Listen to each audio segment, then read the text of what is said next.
diarrhea, heartburn, nausea, shortness of breath, vomiting, and more. These are the possible side effects you subject your body to every time you take a pill to ease your pain. But it's so easy. So is using a heating pad. It's just as effective, if not more. And do you know how many side effects it has? None. By the end of this video, you'll be ready to leave the pill popping behind and cozy up with something so much better. The heating pad. We'll kick off by comparing heat therapy to pain meds to see which one comes out on top based on actual studies. Next, I'll deliver the science behind how heat works and why it's effective. We'll wrap up by considering if this toasty tactic could be your new go-to, not just for cramps, but for all sorts of aches. I'm excited to show you what heat therapy can do for you because it's worked wonders for me. No side effects at all?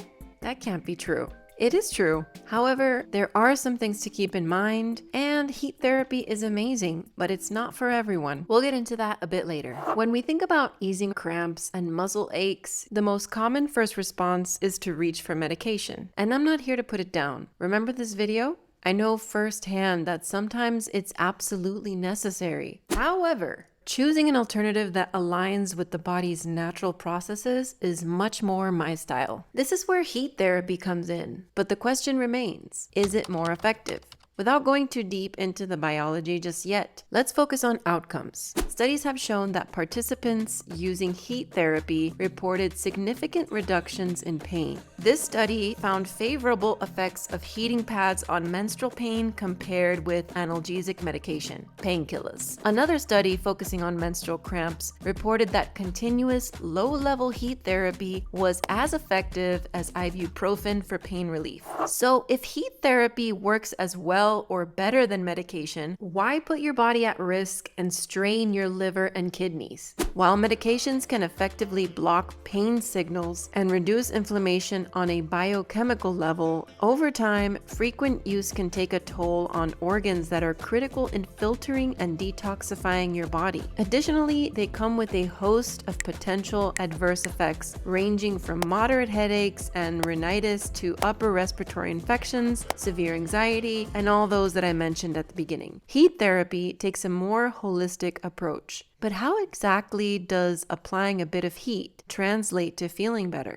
Here's how it works. When we apply heat to an area that's experiencing pain, it encourages our blood vessels to expand. This dilation increases the flow of blood to the affected area. And this part is really cool. Blood doesn't just carry oxygen and nutrients. It also removes waste products that can contribute to pain sensations. Essentially, more blood flow means more healing components coming in and more pain-inducing elements going out. If you really want to nerd out on that, look up the glymphatic system. Heat influences the pain transmission signals to our brain and has a soothing effect on our pain receptors, which can lower the intensity of the pain we feel. Wow, the body is amazing. I know, right? Heat therapy works with your body and enhances its own ability to heal and recover.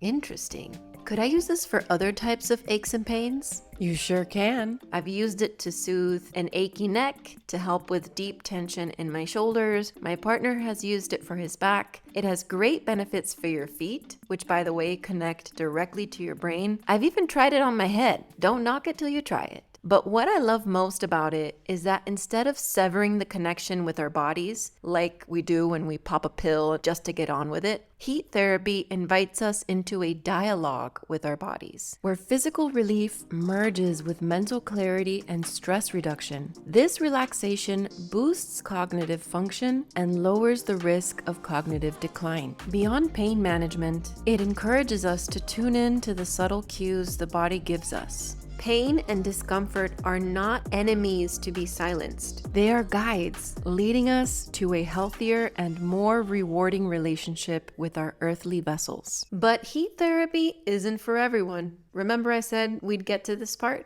I did, and I've been waiting. Great, so here we go. People with certain pre-existing conditions like diabetes, dermatitis, vascular diseases, deep vein thrombosis, and multiple sclerosis should not use heat therapy due to a higher risk of burns and or complications. In this video, we're highlighting heat from a heating pad. And if you're clear to use one, here are some things to keep in mind. Keep sessions between 10 to 15 minutes. Keep sensitive skin covered and keep the heat at a safe level to prevent burning. Do not sleep with it. Do not apply it to an open wound. And that's it. Just follow those 4 and you'll be good to go. So are you ready to give heat therapy a shot? Sure am. The only thing I'll be popping from now on is onto my couch with my heating pad.